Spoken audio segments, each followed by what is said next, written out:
Good evening, everyone, and welcome to the Coach McVay Show, presented by Microsoft Surface. JB Long, D'Marco Farr, and Sean McVay after the Rams earned their third win of the season, scoring the final 23 points against the Arizona Cardinals. I love the way you phrased it for us after the game. Sometimes the Rams make it more interesting than it needs to be. What do you mean by that in victory? Yeah, we keep challenging to be able to see if we can put together four quarters. But what I did like was, the emphasis on finishing. They certainly finished. Thought some of the sudden change defensive stops that we had was big to be able to keep us in the game. And, the big play from Matthew to Cooper at the end of the half where you at least get a field goal knowing that you're going to get the ball coming out was big. But there were some things that we didn't do quite a good enough job of being able to execute. But, man, I love the way that our guys stayed together, stayed connected, and played in the second half. And that was fun to watch those guys do their thing. It was a hell of a win, man. I'm glad you guys paid it off. That was a great Rams day at SoFi. It was a great crowd, too. Yeah. I thought the fans were outstanding. They elicited a couple penalties on their offense. The energy was great, and that was a lot of fun. And you ran the ball you ran the daylights out of the ball. In the second half. Love to see that. In the second half. We got to get more off in the first half. But it was great. I thought the offensive line, it was truly a reflection of the run game takes all 11. And even Matthew getting us in and out of the right looks, carrying out his fakes. But you talk about, obviously, the five linemen were key and critical. The tight ends, the receivers. I thought the backs did a great job, especially Kyren being able to press it and set the blocks and understand the intent of what we were trying to get done. And to be able to get that many runs off and have that kind of production was certainly a really fun second half, and those guys took control of the game without a doubt. I saw you said that the Cardinals did some things that talked you out of maybe some first half runs. Was that with respect to kind of the amoeba defense they were showing you, or something? They did that in some of the pass downs. There was just some different things. They did a good job with some of the early things that they activated, and then they had put some stuff on tape even in the previous 5 weeks that you're saying, okay, if they get in this look, what this could end up happening. And you end up sometimes just saying, all right, hey guys, let's just make sure we're not talked out of it. And so there was a lot of layers to it, but ultimately it was, hey, trust in the players, allow them to be able to go do, what we had wanted to do going into that game. And certainly that was try to be able to assert, allow them to assert themselves, establish the run. And when they're able to be that efficient, you're avoiding third downs, you're not allowing them to get into some of those amoeba looks, which they do a really good job. And like I kind of said all week, I think Jonathan Gannon and Nick Rallis are really good coaches. They do an excellent job with their scheme of being able to apply a lot of pressure on you in a variety of different ways with different personnel groupings. Yeah, welcome to the fight. Kyren Williams had a hell of a game. He sure did. Ball. Are we watching the evolution of a running back? I mean, from what we thought his role was going to be to lead guy type running back? I think this season has really been an illustration of that. You look at it, he had a bunch of carries against Indianapolis where I thought it was really important for us to be able to control the clock, especially the way we were kind of playing into the second half. But yesterday was, a combination of really just some excellent running, some great patience, being able to create a little bit on his own, some of the finishes, love the stiff arm, and he was great. To be able to have, he ended up with a $158. I think he couldn't have had more than 5 yards in the first half, and so you felt like that was the kind of game that he had, and it was an explosives. It was efficient. The only thing you want is maybe don't jump off sides when we're inside the 5. But he's a stud. He did a great job. I was really happy for Kyren. I hate that on the back of a career performance, I have to ask you about his availability this week. But it sounds like the news maybe got worse overnight than when we left SoFi yesterday. It did. It didn't look great today. We'll continue to see, but it might be something where he's out for some time. And so you hope that's not the case. But as we're gathering that information, it could be the case. And it's unfortunate, but like anything else, if that turns out to be what it is, he's a resilient guy, and I have trust and confidence that he'll do everything in his power to get back as soon as possible. And when that time is, whether it's this week or in a few weeks, he'll be better than he was before. Yeah, that one where he fought 3 guys and stuck the ball up, that touchdown run was just gorgeous. Yeah. What would you? Here's the only thing I would say: unbelievable second effort. Yeah, great job with the stiff arm. Don't need to reach out unless it's fourth down. Don't need to reach out. Yeah, unless because it's what was the original call? It was not an touchback. accurate call, but it was a touchback. And so you don't want to discredit what a great play it was, but you got to be consistent in some of those things around the goal line where, man, I've seen great players. You reach out and it goes against their instincts, but it is, it's just the way that you're all the way down in there. And if the ball just comes out or somebody gets their hand on it when it's exposed like that, and now it's a touchback, you're thinking, What are you thinking, Coach? You're hold the football. Don't we only do it on 4th down. Only on 4th down. I'm thinking, though, that's the worst rule in football. Why haven't we changed that yet? Why is on the competition committee? But like next me. spring. Yeah. Can the Rams be the one that say, "Hey, let's just get this out of our game"? Hey, I wouldn't fight that, but but it was no, in all seriousness though, you don't want to take away from the credit he deserves for an outstanding day. Yeah. But I think he even said it. I watched some of the things that he said after the game. Where he was able to set the backers. He gave credit to the offensive line, but that was really a fun illustration of team football at its finest. That's why you love the game of football, and it is the greatest team sport that there is. And I thought the way that we were able to run the ball, particularly in the second half, as we all know, that was on display in a big way. Did we catch Rob Havenstein doing this? Let's run the ball. Andrew Whitworth. Yeah. Did we catch him? I said, you know what? It's so funny is I called Whit after the game and told him, I said, bro, you would have been so proud of Big Rob. He was giving me one of your deals, and told Rob I loved it. And those are the things that it's about the players. Always has been, always will be. And so I love that kind of stuff. When they were feeling it, they were able to get into a rhythm. They were able to set their pads, and they certainly executed. But I did love that when he was doing that, and that came pretty early after those first couple runs ended up hitting in that first drive of the second half. Sorry to be the wet blanket here, but I know Ronnie Rivers also took a knock, so maybe the latest on him. And then what you saw from Zach Evans in his first real opportunity. He did a good job. With Ronnie, it's a lot of the same. We'll wait for everything to come back, but it looks like he's going to be out for some time. And you hate it for both those guys because of the amount of work that they put in, what a good job they've done. And, I really love being around both of those players, and they've done a really good job, and they've just continued to improve. And I think that's such a testament to their work ethic, the way they approach, every single day with their rhythm and their routine. Ron Gould's leadership with that group, but Zach Evans came in, did a nice job. You could feel there were some pads popping, and he was heavy on contact, falling forward. You're in a 4-minute situation, so you know that you're running the football. There was definitely some loaded boxes that we were running into, but I thought it was good for Zach to be able to get his feet wet, and not an ideal situation in regards to losing both of those guys, but it was good for him, and he's a guy that we're excited about. Yeah, I like his style. You miss him, he's off to the races. Yeah, and his his knees explosive. are way up here. Cooper Kupp again. Matthew Stafford again. Yeah. I mean, it seems automatic. Like these guys can just hit where they want, when they want. It seems easy, but it can't be that easy. No, it was. It's a credit to the work those guys put in. Again, D'Marco. They made some really big time plays. It was you look at the stats afterwards. You're saying, holy geez, you had 7 for 148, and he did. They were the play at the end of the half was a huge one to be able to get that momentum. I thought some of their connections on 3rd down, particularly the touchdown, and then obviously the 3rd and 8, 3rd and 9 on our near sideline. What a great throw, what a great route, what a great sideline awareness to be able to get that toe drag. But he made play after play. Obviously had some big plays in the first half even, kind of catching the, a little flat route, if you will, from the 3 spot and turning it into some explosives. But those two were doing their thing, and they looked like Matthew and Cooper. 9 and dime, is it?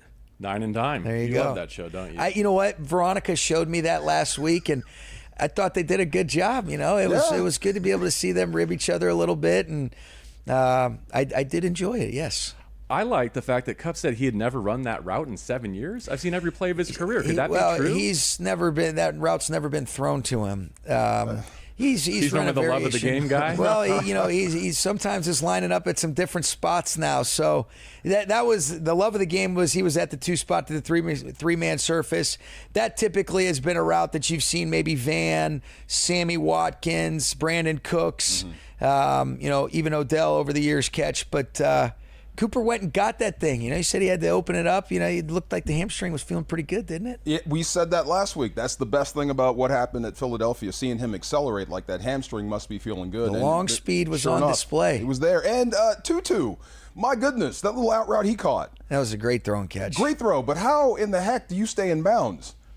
Well, he weighs about $155. That's what right? you said. So, Wow, and I would need a runway. He's doing a great job. I think it's the body control. Yeah. And I also think it's a credit to the, what a great throw by Matthew. Good protection. They ended up bringing a safety internally on that play. But I thought it was also a great reflection of his ability. He's got great, strong hands. He doesn't play small. He was able to catch that ball away from his frame, had good sideline awareness. And I thought, to be able to get, some more yards where that ends up turning into a 30-yard completion, that was big time. Tutu just continues to show his versatility as a player, and he was getting dirty in the run game a little bit too, trying to stay sticky on some guys on the perimeter. He's feisty in there. He's feisty. But that cut, he sprayed everybody like he's on skates. It was good. Yeah, it was a really awesome. good route. Yeah. Did you have a favorite Stafford throw from yesterday?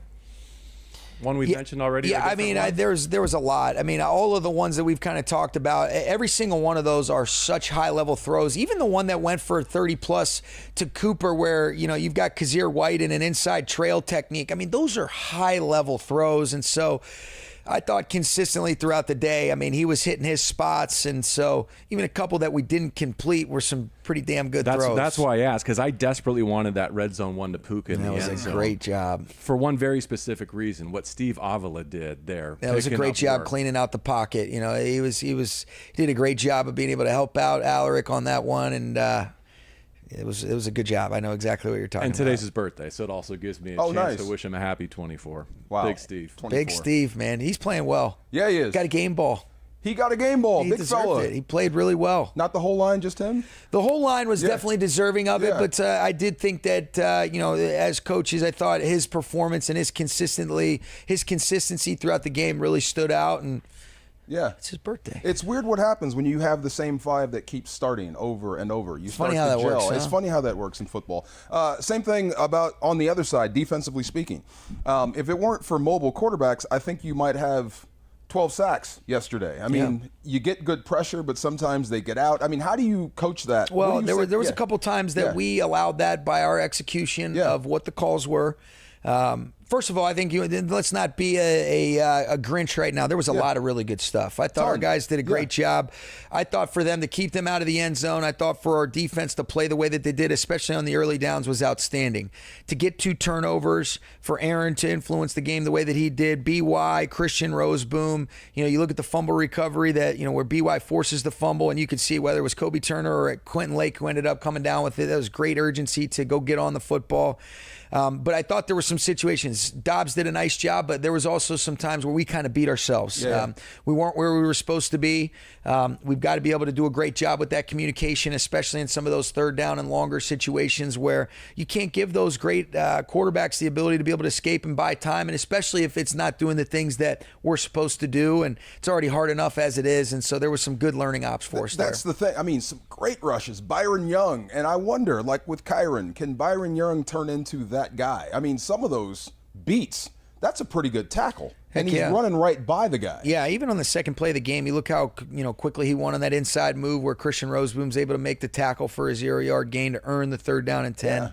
But he's just getting better and better. Joe Caniglio's done a great job. I think Michael Hoyt's played really well too. He looked like he was dead on the one, then popped up and he was feeling okay. But he's making a lot of plays. If you watch the way that he laid there on the all-22, you would have thought that we were just going to have to put some, just dig a grave right there. But now that I know he's okay, I can make that joke, good. right? Yeah, it's Halloween. He's all good. Rams have a great history now of developing, special teamers into starters. And Christian Roseboom had a moment yesterday, a couple of moments, but including the interception that I'm sure made you feel really good about his path to this spot on this team. It was huge, and again, these guys, they just keep developing.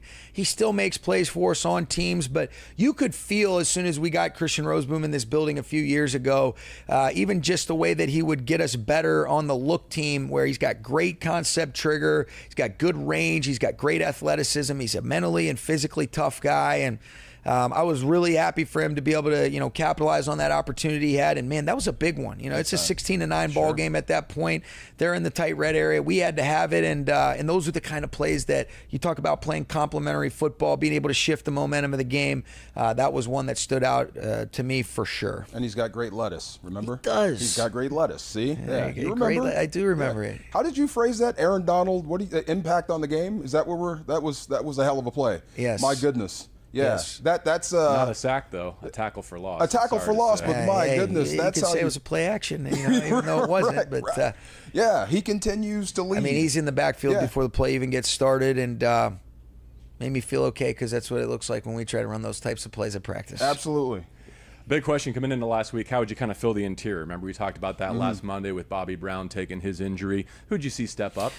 I thought Kobe Turner took on a bigger workload, did a really nice job. Obviously, Jonah Williams, I think, has played really well throughout the course of this season. Corey Durden came in and ended up playing 11 snaps. Marquise Copeland came in and played 11 snaps, and both of those guys did a nice job. And, Cope's been here for a little bit. Henny's got a real confidence and a trust in him and his ability to be able to play across the front. But I thought in Corey's first action with us, he did a good job. I think he can keep building on this, and I was pleased with him. But those guys ended up stepping up, and you really felt their presence being made. Ernest Brown's another guy that we've got on the roster, but overall, those two guys got more snaps than what we flexed both those guys up from the practice squad. But I thought Kobe Turner and Jonah, them taking on a little bit more of a workload, they did a really nice job. And then obviously Aaron is affecting the game every single play he's in there. You got the dub, and I know you're happy. Big. But when did you flip the Pittsburgh already? No? I will after I finish up with you guys. Because I think the important thing is make sure that you don't take for granted all the things that you need to get right in your own house before you start moving on and looking at what does the opponent do, and that's kind of what usually after I finish up with you guys represents getting started on the opponent. I hope the win still feels like a win and not like a relief. It's still joy because you won. Yeah, there's nothing. To be able to see those guys enjoy the things that they created, that's what it's about. Having those moments in the locker room afterwards. And then I love as much as anything watching the way that our team handles some of the the setbacks, the adversity. I love the way we stayed connected because it wasn't a good movie the way that it started out, especially offensively. But the defense, they just kept going out there and getting stop after stop. And I was really pleased with just this team's ability to handle the ebbs and flows and a lot of different experiences in 6 games. And let's see if we can stack another good one this week against an excellent opponent coming off their bye. Got a situational mastery question for you in that 2-minute drill. You've talked a couple of times about how big it was to get that 3 going into the half and hitting Cooper on the 49-yarder. I'm sure you would have liked an end zone shot maybe ideally in there, but without a timeout, I think what you look at is when you realize that we were getting up after we ended up hitting the one, the one underneath. Once you got all the way down there, you're saying to yourself, okay, it's going to be right around, you're snapping that ball right at 15 seconds. Where we really got the ball where you're going to get, the play stopped at 15 seconds. And so, depending upon where the ball is completed, that, hey, if it's inbounds, especially if it's outside the numbers, you might run the risk of that being the last play of the half. You definitely don't want that because you're already in field goal range. You take a shot. That's one of the things you say, okay, do you take one shot to the end zone on a running clock where you have total trust and confidence in Matthew? The only negative that can happen there is you get an unnecessary penalty, hands to the face, something that moves you backwards. But there's conversations to be had, JB, about, all right, do you take one shot to the end zone? There's a possibility that a penalty could occur that could move you back. You have no timeouts left in that situation. And so you're kind of in between, which is why in a perfect scenario, if you're deciding you're going to clock it, should have made that decision to Matthew quicker. So then he's got a nice, calm, poised approach to the line of scrimmage where it's a slow clock. You hit that thing right under 5 and you ensure that the field goal ends up being the last play of the half. So you didn't even have to kick off the touchback knowing they're probably going to take a knee. Or the other option is exactly what you articulated. And so those are the 2 scenarios. In my mind, felt like, all right, we've already got the field goal. We actually had a situation that played out in a 2-minute, very similar to that. And we had a couple extra plays. And on one of those, an official possibly could have called a penalty on us offensively. So that kind of, was in the back of my mind. I don't think you can ever coach scared, but that's the approaches and the possibilities that you can take there. I'm glad I asked. It's just fascinating to see all the thoughts that go into that little sequence, right? It's not as simple as, why don't you just have 2 plays called? Right, rather than clocking one. One Steelers-related question, not specific to them, but are we ever glad Kevin Dotson's in Horns? Sure we are. What a trade that has been. He's done a great job, and he is physical. He's tough. He's a smart player. He's just getting better. I thought even yesterday was a great, reflection of some of the emphasis on his techniques and fundamentals, whether it be in protection or in the run game with the different schemes that we were activating. But man, I love the way that he plays, and he's done a really nice job. Oh, I saw why you mentioned Higbee, by the way. Every block was high impact. right? Yeah, big hits. You can no flinch at the point of contact. None, and close the edge a few times. Yeah, I keep saying, man, I mean, that position might be the toughest in your offense for what you're asked to do. He's a stud. Yeah. He's a glue guy. He just brings an element to our offense that is so needed, and he was great. 2 more oddball ones for you. Did you see that men's and women's flag football is in the Olympics in LA for 2028? You know what? I heard about that. Tony Pastors was telling me that this morning. That's awesome. Would you be the head coach? Oh. I'd like to still be the head coach here. No, I'm saying both. That wasn't an either or. I think Sean is the head coach of the U.S. flag football team. When does it take place? 28. Oh, What type of timetable in the off season? You know, you'd have to get that permission from Veronica, especially with the little guy. And speaking of, great segue. I guess it's baby planning time, as I understand. Will we see you? Man, next that got week? blown out of proportion. I mean, I wasn't going to miss a game, because we feel really good about everything coming according to plan. This guy knows better, man. The first thing, if you're going to be a disciplined little boy for us, you don't come during a game. All right, so. Everything is going great. You know, Veronica's been awesome with this, and we should be expecting him here in about a week or so. But we do not anticipate it conflicting with any Rams games, so we can cut the questions or concerns about me missing a game. I wasn't asking about the game. I was asking about the Coach McVay Show. The Coach McVay Show. You know what? I might ask for a reprieve on the Coach McVay Show. Let you and your lettuce hang out and talk to maybe Raheem right here. Love to talk to Get that to Veronica. She deserves that from us. That can be our present. Meantime, have a great week of preparation for Pittsburgh. Congrats. Thank you for being with us tonight. The Rams are back to 500, and they close out a 3-game homestand at SoFi against the Steelers. Hope you can join us then in Inglewood. Thank you for being here tonight for the Coach McVay Show, as always, presented by Microsoft Surface.